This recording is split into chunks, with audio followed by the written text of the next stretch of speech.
Hatep, how you doing today? My name is Nasud Atun Hutep Emre Atumbre. I'm a student teacher of Partner Bab Yanun, also known as Malachi Kobeli York. You know what I'm saying? Who's our master teacher in his day and time, who teaches, right knowledge, sound right reasoning, right knowledge, right wisdom, right, understanding, overstanding that leading to sound right reasoning. Our master teacher been teaching the doctrine since 1963 to 1967 and up to date, where he allows anyone to question our doctrine, dealing with, science, history, religion, facts, and culture. That way, you don't have to believe us. You can check it out or get a better foundation. Whether you're a Christian, whether you're Muslim or Jewish or Hebraic, our master teacher gives you all the tools so it can give you a better foundation dealing with your faith, where you don't have to believe anymore, where you actually know your doctrine. Because all these religious doctrine find their sources from out of ancient Africa called Egypt and Nubia. So it was our information first anyway, before the Europeans and different Arab invaders took the information back to their homeland and created their own doctrine from it. So what we do is we just give you more clarification and a more stronger foundation dealing with your faith. So if there's any questions, you can step up to the microphone and I'm going to be happy to answer your question to the best of my ability. All right, we're going to start tonight's question and answer class with an online question from YouTube viewers. Yeah. And this one is, first one is from somebody named Maurice Robinson. He asked, are there parallel worlds? If so, do we have another one of us on those worlds? Can you explain? When you, as our master teacher has said many times about parallels, you got to remember that we're speaking European languages and we're dealing with European ideology of sci-fi. You feel me? So when we hear the word parallel, we think about different movies that we have watched, like The One, dealing with the multiverses and stuff like that. But it is true, but to a certain extent, but Hollywood always put that extra stuff on it. When you're dealing with the parallel worlds, you're dealing with dimensionals or dimensions. This is why inside the scripture, Jesus said, I'm not from here, I'm from above. You feel what I'm saying? A lot of people never understood that statement. In my Father's house there are many mansions. Or how the Messiah was able to talk to Elijah and Moses at the time. You feel me? Because they were dealing with what you call time travel wormholes. You know what I'm saying? Where he was able to talk to these prophets. But the way we read the scriptures, we read it with the ideology of what we were taught in the church, in the mosque, in the synagogues or the temples, of a perception that was given to us by these religious teachers. You know what I'm saying?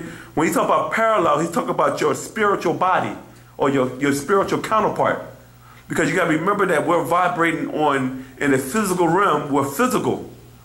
But remember in the scriptures that Adam was created in the heavens first before he came down in the physical form. Everybody remember that? The blueprint of the heavenly host. So what happened is that when you're dealing with your opposite, you're dealing with your counterpart. The yin and yang, you feel what I'm saying? So our master teacher said in many updates that when you sleep, and you have a dream that it seems so real, right? And you're doing certain things in it, right? And when you wake up, you barely remember that dream. He said because that was your counterpart who vibrates on another dimension, but is in the same spot and place. It's just your counterpart on the other side. This is what they teach you in a lot of these TV shows, these ghost shows, about how you're able to communicate to the other side. In the Bible, it's called familiar spirits. And the word familiar comes from the word family, or someone you know. You feel me? So this is what that's dealing with the parallel. Okay. Yeah. This question is from a brother named Naeem Sharif. And he says, I noticed that some of the brothers in ancient Tamaray, as well as the master teacher, and some of the brothers in Wu-nuwaupu have on their necks a patch of hair.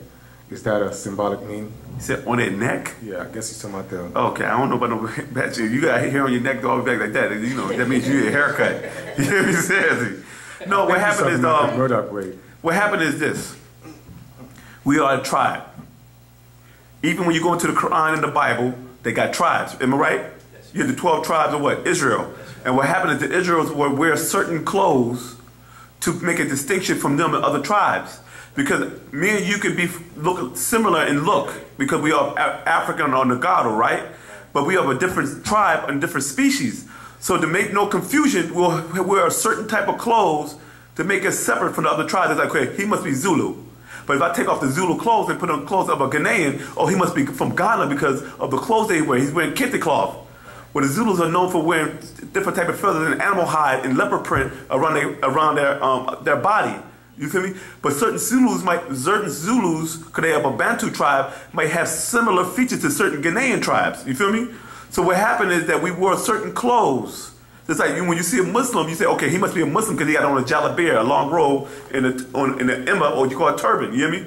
When you see a Christian, you say, oh, he must be Christian because he has a suit and tie and bow tie. You feel me? Or he might have the little white line in his collar, right? When you see a Jew, they might have a certain, like a yarmulke, certain robe with a sash on it.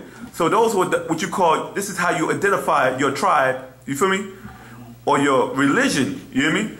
So what happened is that we as Wu-nuwaupians, our master teacher reintroduced the Murdoch braid, or the Amon-Re braid, which is a distinction to let them know that these are of the Wapian tribe.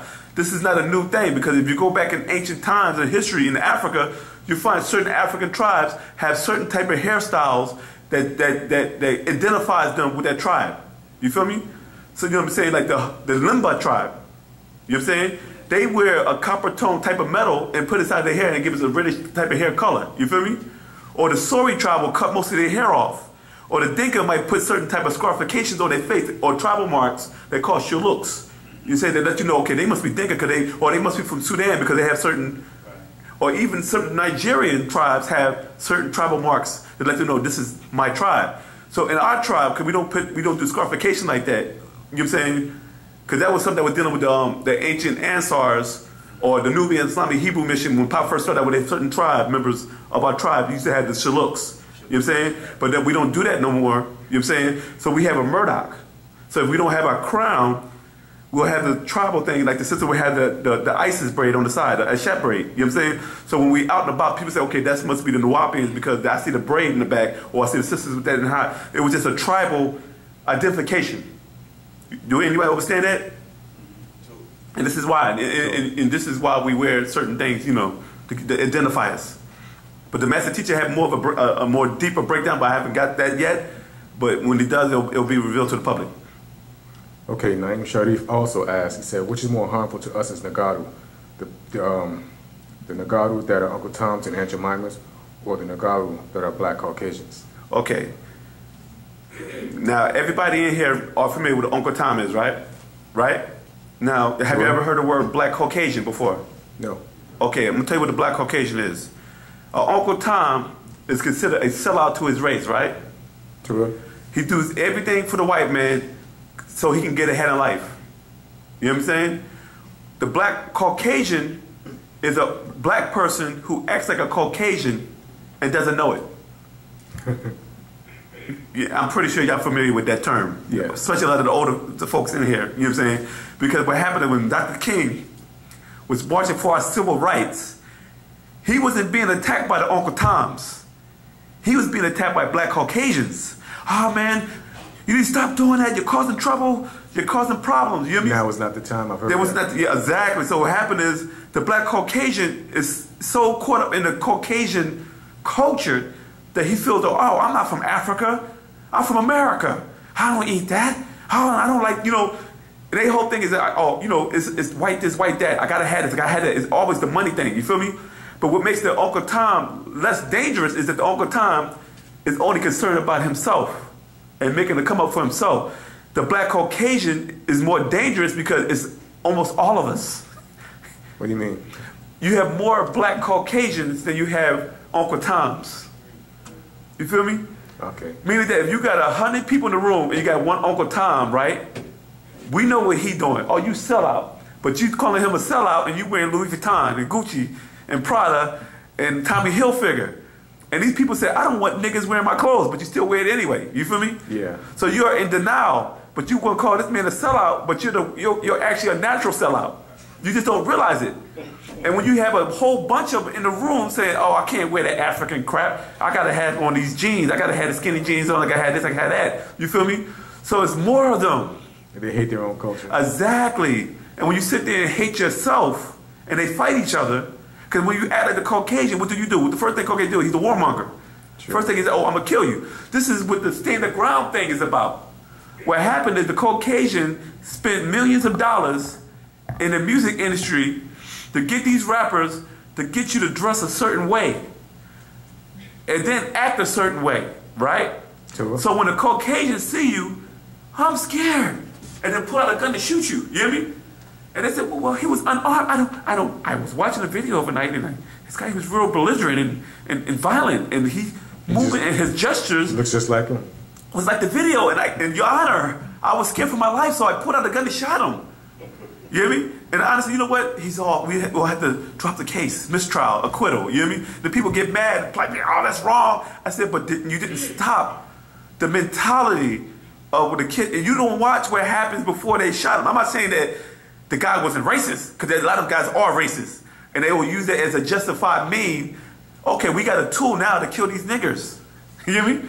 And we won't get in trouble. So it's a new formula now, right? It's called stand your ground. And it's working. And it's working. And a lot of them are getting off. And what happened is a lot of black people are realizing that it's racism. But you're not looking at the big picture. You're acting like something that's not black. That's dangerous. Question. Who's over 50 in here? Raise their hand. If I take a person that's 19 years old, right, that's caught up in this culture, and I take them back 50 years ago, right? Oh, no, 40 years ago. I'm tell you what I'm saying? Would you be scared of them? No. No. Huh? No. Why? Why?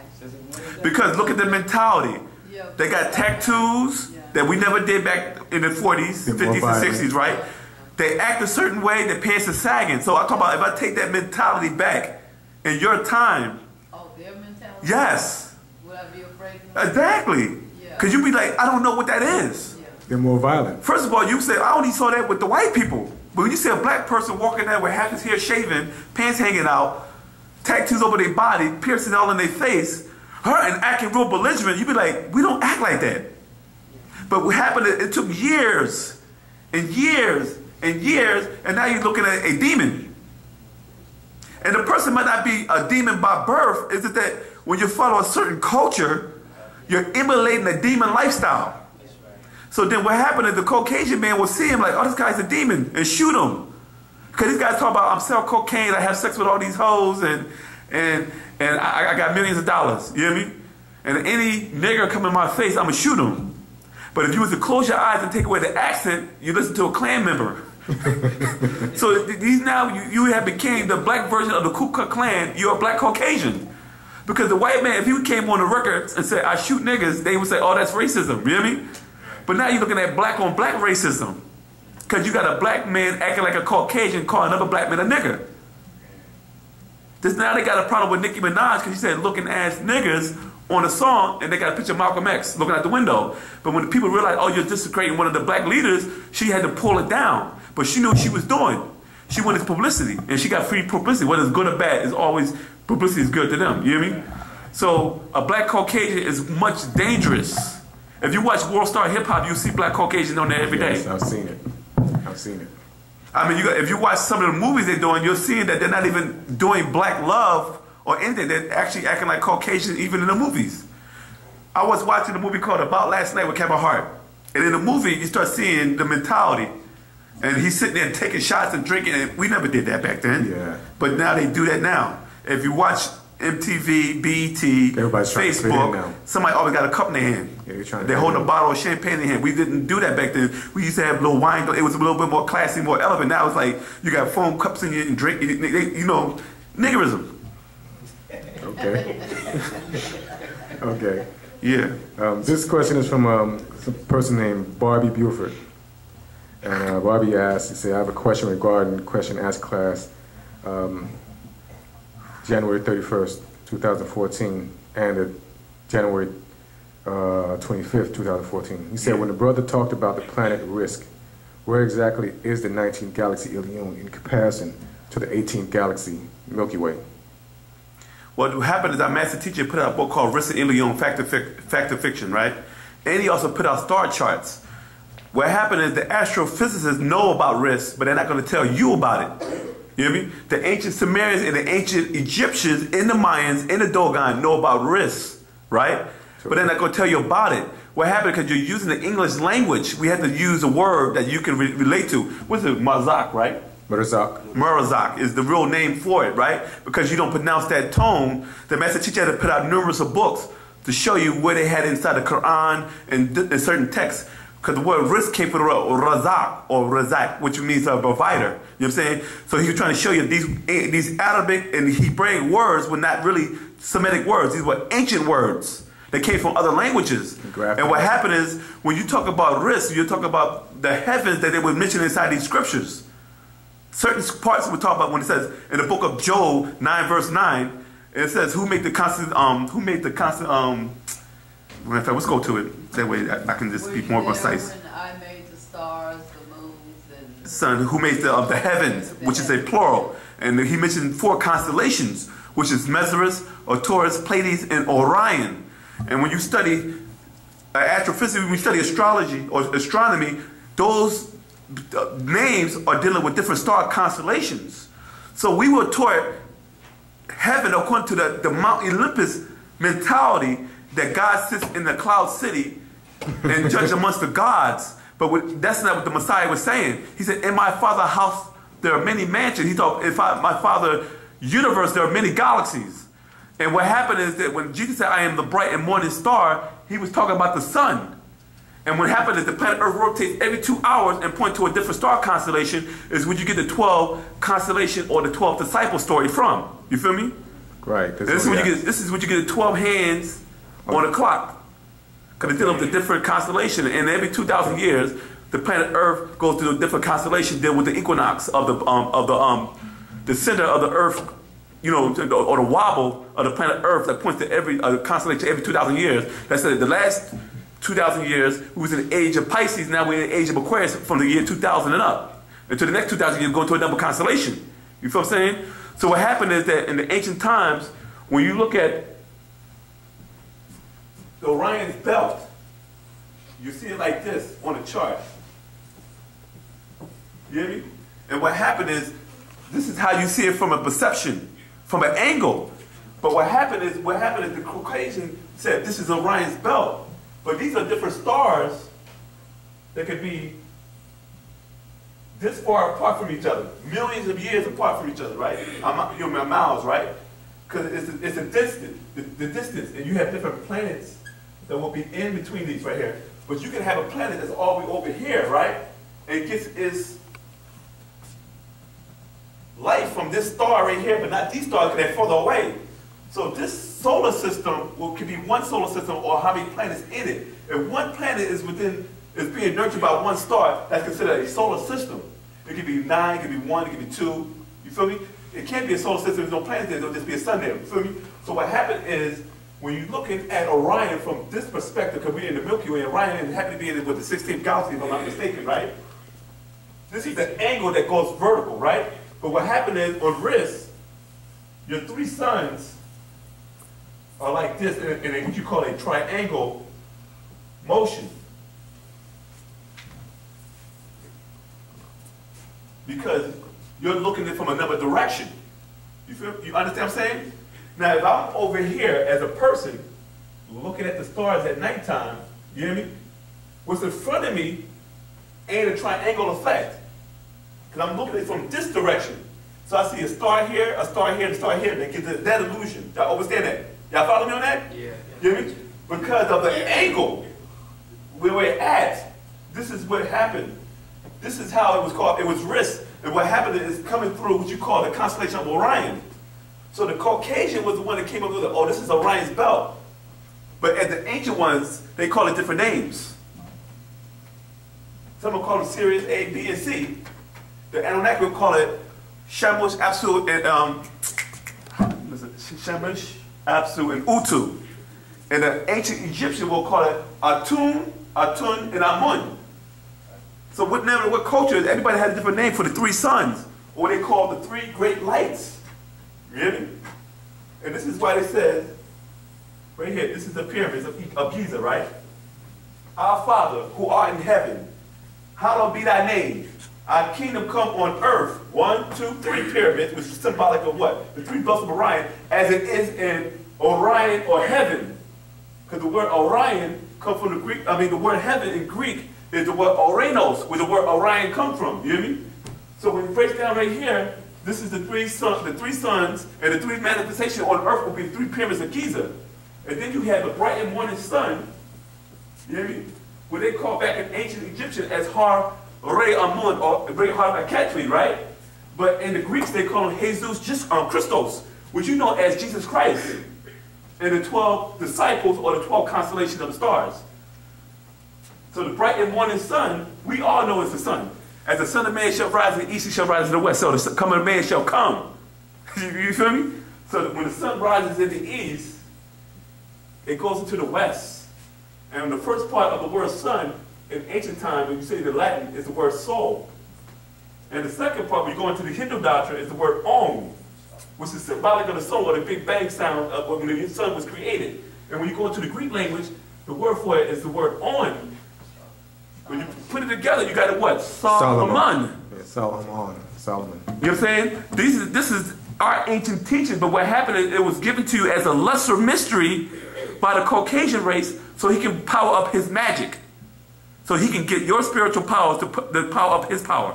You hear me? This is why the Illuminati use a lot of Egyptian symbols, because they try to combine two different cultures and their spiritual energies to create more powers. Okay. This is why the Negro will sit in the church and sing hymns and chant in a Caucasian tongue in his language, and he gets all the benefits. But as Africans, when you were chanting your tongue, they couldn't conquer you in Africa, even with the most advanced weaponry that they had in the day and time. They said, well, how can I not beat these Negroes?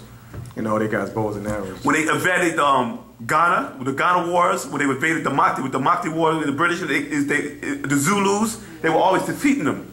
And these guys had the most sophisticated weapons at the time. These guys had primitive weapons, but they were able to beat them because they was in tune with their ancestors. Any other questions? Okay. Yeah. And with that, I'd like to pass the mic over to my brother, Wu-nuwaup Atumreye. Hatep. Hatep. Renandi, my name is Wu-nuwaup Atumreye. I'm going to do my best to answer any and all questions that you have with the information that is given to us by way of our master teacher, Dr. Malachi Kobina Zodak York, also known as Pa Nabab Yanun, the truth incarnated, the master of heavens and earth. Anyone have any questions? Go ahead. Okay. This question is from the brother named Maurice Robinson. He says, I understand that we all have 30 personalities from our ancestors. So my question is, if a person has a child and the child died before the parents, are the parents still considered one of the 30 personalities of the child? Okay.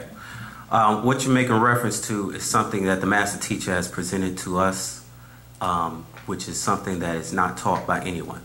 And it's part of what is an actual fact called the genetic kiss, right? Okay. Actual fact, what is it, number 109? Correct. In that actual fact, the master teacher is explaining how when two people exchange bodily fluids, they're actually exchanging the genetics. Okay. This is why when couples are together for long periods of time, they begin to look alike. That's because over that period of time, they're constantly changing the genetics, and it affects the woman more so than it does the man, because the woman is the receiver. She is the one who receives the semen and produces the child, and it affects her genetics more so than it does the man. Okay. Now, in that, you, as each individual, was a composite of 4 generations, right? Okay. So you're going back to your parents, right? Their parents, and so forth, 4 generations, which comprises 30 people. Okay. So all of these 30 people are within your genetics as you as an individual. So when a child is born, his parents are a part of his 30 personalities or spirits. Okay. Right? But because that child passes, it doesn't affect him in the spiritual world the same way it does in the physical world. Okay. What the master teacher is explaining is that in this physical world, you're influenced by spiritual forces that are within and spiritual forces that are without. Linked to you genetically? Right. There are ones that are linked to you genetically. Those are part of your, what he referred to as your 30 personalities. Okay. And it also tied into the word spirits, because the word spirit, the word persona, those words mean personality or tied to your personality. So okay. These spirit forces have an ability to affect you at certain times of your life or certain occurrences. The example he gave, that you may be a vegetarian and all of a sudden you have an urge to eat meat. Okay. Right? And he said this is an explanation why sometimes those urges or things come out. That may be in one of your ancestors who was a meat eater pops up, and once you give rise or give into that notion, now that ancestor has become more prevalent in your life and your decision making. You mean once you succumb and eat the meat? Exactly. Okay. So that moves up. So this is part of your ancestry. So what he explained is that part of our job as Nuwaupians to get back into that one singular voice, which is yourself, so that you won't be affected by those random decisions. So what you do is, he said, you actually study what is called Patarak. Patarak is the way. And Patarak is the way to help silence those 30 voices, because we have been so far removed from our own culture, our own way of life, our own, because we have to really ask, why do we make the decisions we make? Why do we like what we like? Why do we do what we do? This is part of the self-analysis that each individual should make, because you really ask yourself, why do you like chocolate cake? You know, why do you want to go, if you have an urge to bungee jump, why is that? If you have an urge to drink alcohol, why is that? This is also a science that the master teacher explained, which we have to study in your self-study to perfect your being, is a science called inclination, right? He said that you have, because of your 30 personalities, because of your genetics, because of your DNA, you as an individual are sum total of your experiences. But also in your genetics, you have things that you're inclined to do because of your genes. So if you know that as a person who wants to perfect himself, it is best not to eat meat, right? It's best to eat more of a plant-based diet. That is best. The human body is really designed for a plant-based diet. Why? Because if you look at carnivorous animals, they eat their meat raw. They don't cook it. You know, they don't tenderize it. Real carnivorous animals eat their meat raw. They have teeth which are designed for ripping flesh. Ours are really more designed for the mashing of vegetables and things. They have, what he explained, that most carnivorous animals, their digestive tract is a lot shorter before those meats that they eat raw to pass through their bodies a lot quicker. Our digestional tract is a lot longer. So that meat that we eat stays in our body a lot longer than it would. Okay, give 1 second. All right, a lot longer. It stays in our body a lot longer than it would if for those carnivorous animals. So that in studying your body, you're inclined for. The one example he gave is that in studying your body and inclination, for example, you know that you may be lactose intolerant, right? So you know that if you eat ice cream, you know, you might get the BGs, the bubble guts, right? So in knowing that, you just stop eating ice cream. You follow? These are part of the studies of yourself to help perfect yourself. You know what I'm saying? So this is important as us, as Nagaru, to try to perfect our being, to try to get back on the right path, to try to get back to living our culture, our way of life, that we must study ourselves. You had a question, sister? Yes, I've been approached for the last 5 years by the Illuminati to, I guess, be a part of them. They've been sending me letters and everything, and also learned that I work around a group of them, and I just want to know, am I supposed to be concerned about that? Because I don't respond to them. All right, don't. What the master teacher said is that anytime you want to join any organization, you should investigate it before you join it. I mean, that's what right knowledge is getting down to the root of any subject, any information, any knowledge. You go to the base, the origin of it. So in order, before you study or join any organization, you should study their origin, what they're about, how it applies to you, how it progresses you, your family, your race, so on and so forth. So if that's something that you don't want to do, then don't do it. Okay. Definitely not. I'm just curious about why are they after me. I mean, it's just like, it's just an awful. But there are many things that you have to understand, that there are many things that they use to keep our people separated. You follow? There are many ideologies, many belief systems that they use to separate us, because that the whole thing is that they want to get you into some form of belief. I hear this all the time. People say, well, you gotta believe something. You gotta believe something, right? And who says that? Why can't I just know? Yeah. Because there's a difference in knowing something and believing something. Because you can believe something 100% wrong. And I did it. This past football season, I thought the Atlanta Falcons were going to the Super Bowl. I believed that. And I was 100% wrong. You follow? So the belief system, systems of belief are designed that they have no confirmation, right? So in our ancient times, we knew things. We lived by knowledge, by knowing, by fact, by confirmation. And naturally, that's what you do.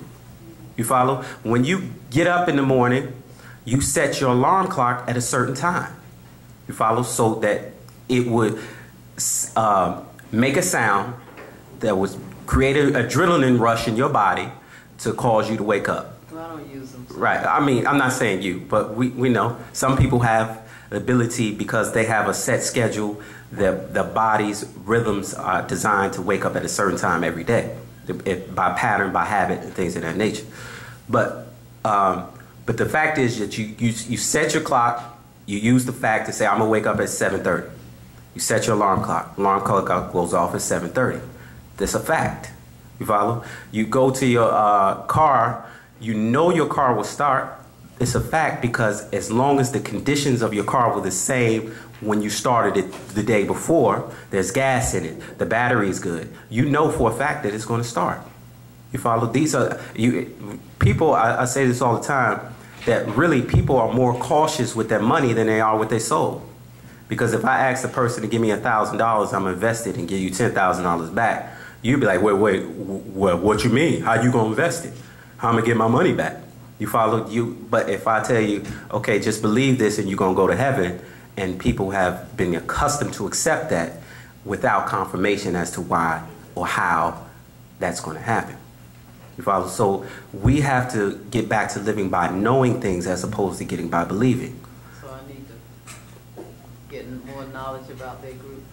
If that's what you want to join, yes, No, you should definitely. I don't want to join. I just Right. No.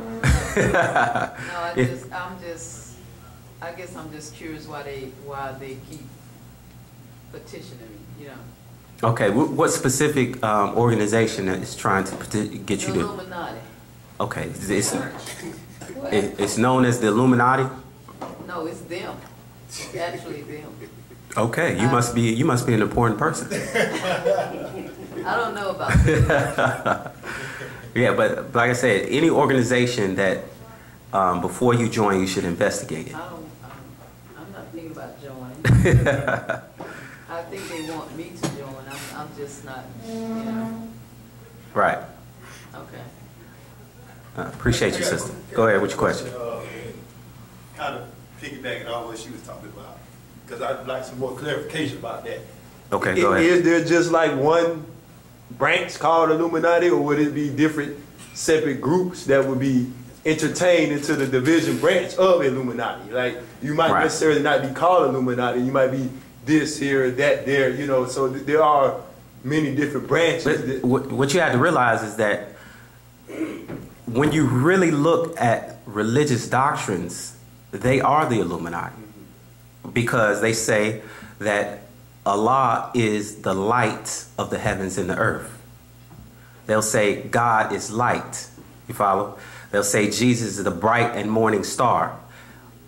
They say when you die, you should go into the light. All Illuminati means is illuminated one, right? You follow? Or enlightened.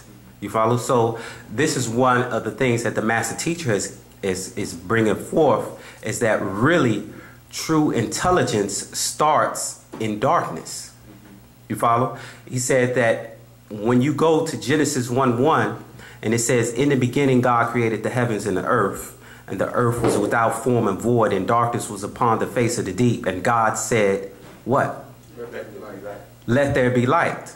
That means he had to be in darkness. You follow? So that original creative thought begins in darkness. It's that intelligence, I mean, think about your brain. You follow? Is there light there? Is there a light bulb really going off over your head? You follow? So you think about the creation, what happens when the sperm goes into the ovum.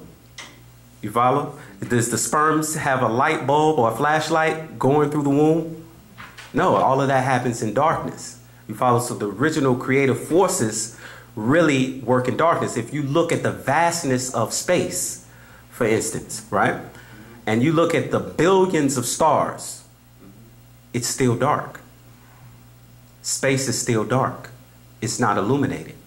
So the original creative forces, the original intelligence, that original spark, all of that starts in darkness, not light. Anyone, this is why the master teacher says, anyone that's trying to bring you into the light, the reality is that before Thomas Edison, as they say, light was really fire. So anyone who's trying to bring you into the light is really trying to bring you into the fire. You follow? Because what the master explains is that light is really what causes chaos, because it causes differentiation. In darkness, everything is what it is. There is no differentiation, right? In fact, in part of our spiritual practices, we learn to become one with the darkness. And he said, when you're in a dark room, you really expand. You become one with it. There is no limits to the physical body, because you become one with all.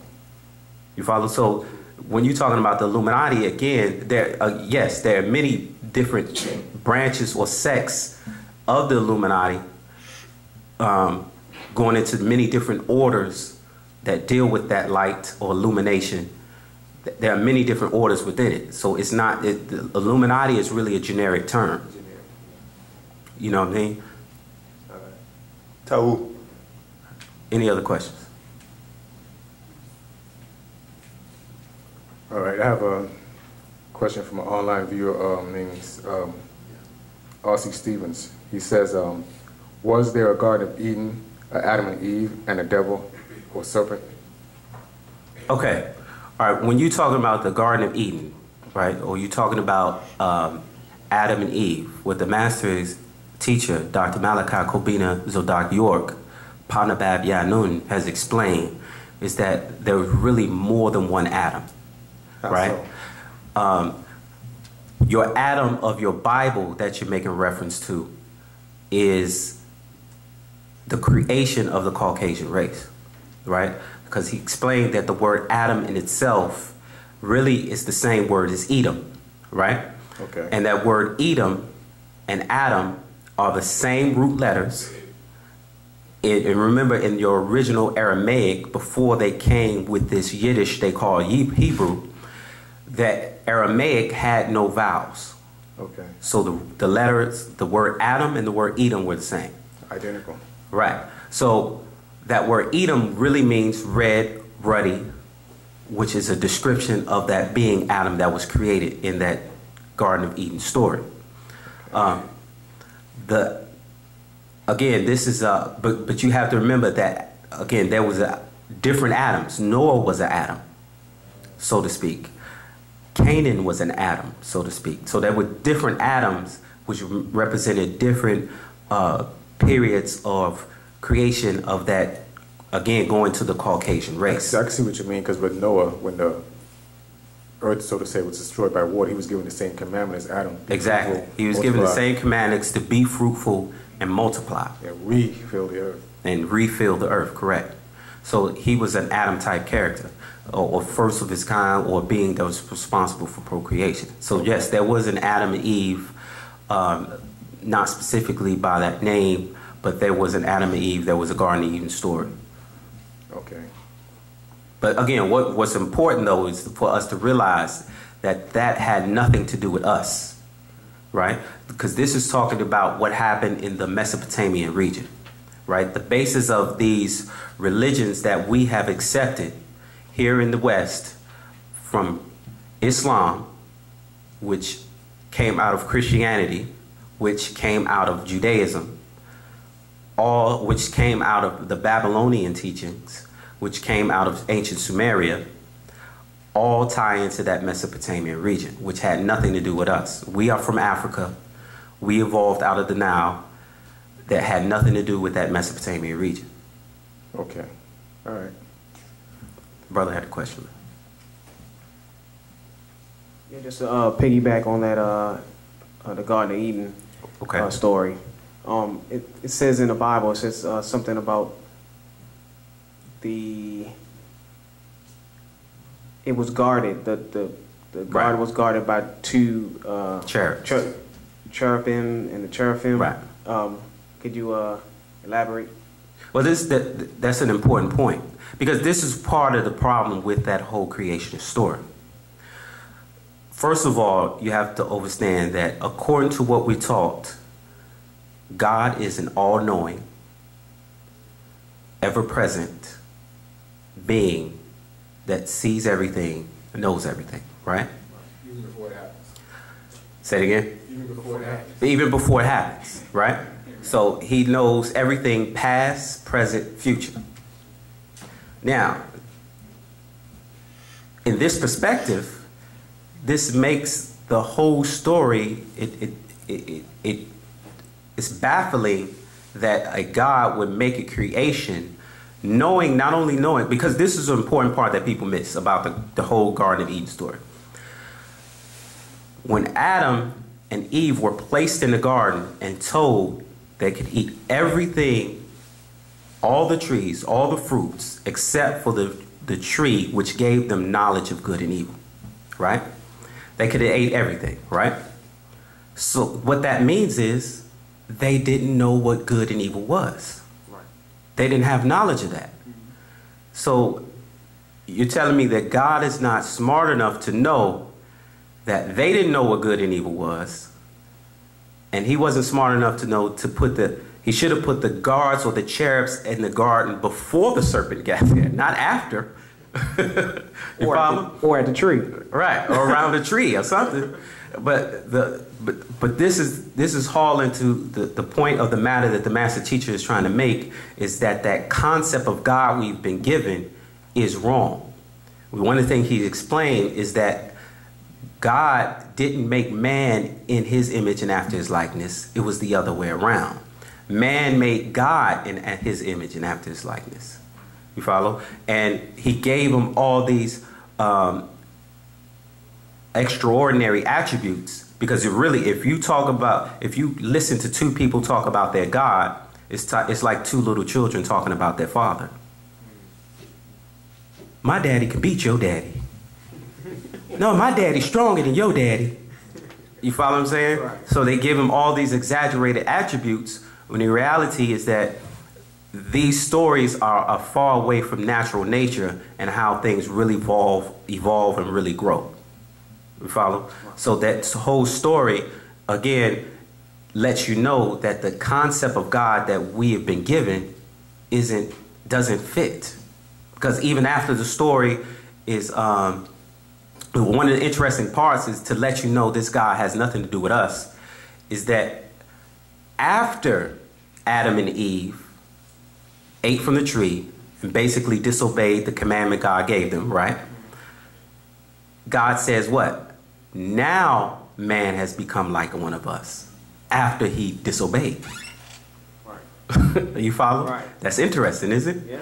That's let you know that this God or these beings that were really responsible as they exaggerated the story weren't the loving, caring, kind beings that knew everything that we've been taught. That's an illusion, that's false, that doesn't fit the story. Because the problem with the Bible and religious doctrines is that they teach you who and what God is before you read it, right? So as you're reading it, you're trying to make it fit when it really doesn't. It doesn't fit at all. Didn't you know the devil was going to do that? Right. He should have known, because the ultimate question is, how is there a devil in the first place? Right. You follow? Because if God is perfect and all good, how can evil come from something all good? Or even how can God's creation deteriorate to the point where it's evil? That means it was flawed in its design. There had to be a flaw in its design. Because the whole story, when you're dealing with that Garden of Eden, there's 2 points that have to be addressed, or that have to be one or the other. One is God really didn't know everything, right? Or there's just a flaw in God's design. And how do you know that there's a flaw in God's design? Is because as you read the creation story in Genesis chapter 1, after God creates something, he says, and it was good. So at some point, there was a comparison made. You follow? To say, okay, it's good. Okay, I did that right. Yeah, I got that off. You follow? So that at some point, there's some comparison being made to have to make an acknowledgement that it's good. Of course it's good if it comes from God. There wouldn't have to be a confession or an acknowledgement or a profession that it's good, because all what come from God is good. But interesting enough, in Genesis 1:26 and 1:27, when man is created, it doesn't say man was good. Just think about that. Any other questions? Thank you. And with that, I'd like to pass the class to Atum Hutep Emre Atum Reye.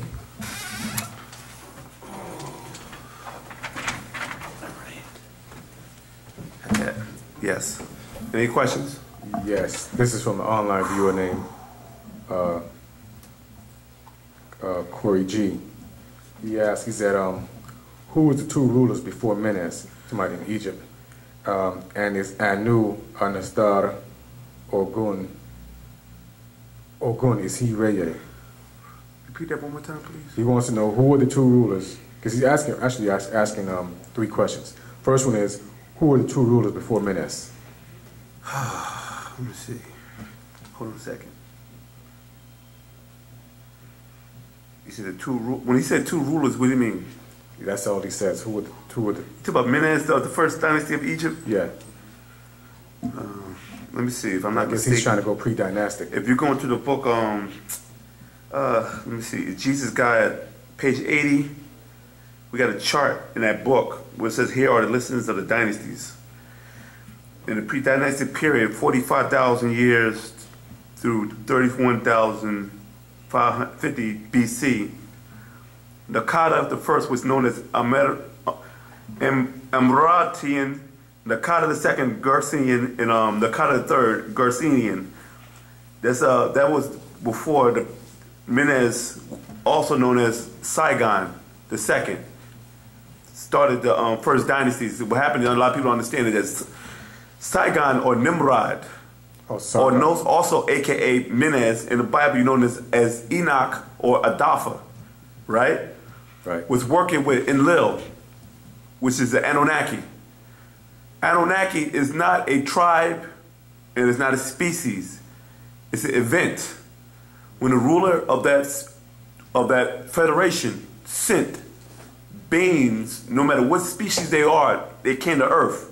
Whether they were Pleiadians, Meldekians, Draconians, Shaggies, Hindus, or Zeta Reticulans or Greys, or Morcabians, right? They were all under Anu. And when he sent them there, they was known as the Anunnaki, right? And Saigon or Menez was working for Enlil.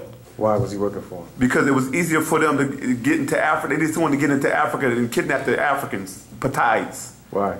Because there was, what happened is that these Pataites, or this oldest man, evolutionary man that was here on the planet Earth first, which is known as your pygmies, or your Sankoi people, or the Bushmen, right? Was one of the oldest tribes on this planet, or race of species on the planet, right? Okay. And what happened is these beings were created by the Natharu, because they needed bodies to be able to come here on this planet, because this was a singular solar system. These beings came, like earlier when I talked about risk, they came from a tri-solar system. So in order for these beings to be able to survive here, they had to incarnate in new bodies. So that they genetically created through billions of years of evolution. You hear me? Okay. And what happened is that when other beings needed to come on this planet Earth to survive, they had to take from the original gene pool of the original being that was grown by the planet. You hear me? That would be the So when the Anunnaki came here, they needed to also make avatars. So they sent an African in there to get him, named Nimrod. This is why in the Bible they said Nimrod was a mighty hunter. But no one ever asked what was he hunting. He was hunting Africans. Okay. And they were kidnapping these Africans out of Africa. And this is why you'll find in ancient Babylon, in Asia, in different parts inside the Middle East or Asia, you'll find Africans, indigenous people that was already here, you hear me? In these areas. So what happened is when these Anunnaki took these Pataites and broke them into Mesopotamia, what they called the Garden of Eden then at that time, because when you read in the book of Genesis chapter 2, it said that they was in the garden and placed them in, they were created here and they was placed in place. Eastwood and Eden, something like that. Eastwood, exactly. And when they described the garden, it was talking about how 4 rivers came from this garden, right? Right. Now we know the 2 rivers called Gishon and Pishon. Right. When you translate that inside of a Bible dictionary, they say Gishon is the blue Nile and Pishon is the white Nile. And they say it went all the way down to Havala. When you look at the Havala in the Bible dictionary, right, you know what I'm saying? It says Havala is known as what? Ethiopia. Okay. Or Nubia, really, back then. You hear me? Sudan. You know what I'm saying? And God said the gold in that land was good, because everybody knows that Nubia got a big gold mine or the gold deposits in that area. You hear me? Sure. And then they said another river was the Tigris Euphrates River. Now, if anyone knows anything about the maps,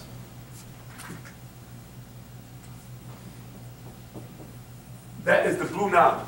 And then it separates into, that's the Nile River, and it separates into the Blue Nile and the White Nile right here. You hear me? That came from Lake Victoria.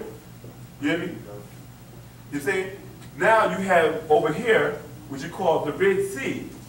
Then you got the Tigris Euphrates River over this area. You hear me? Okay. Now, if those, according to the Bible, if those rivers were connected, like, ran into each other one time, the only way it could have been possible is before the separation of Africa from Arabia.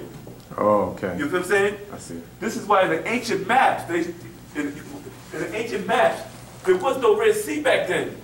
So something happened for the separation.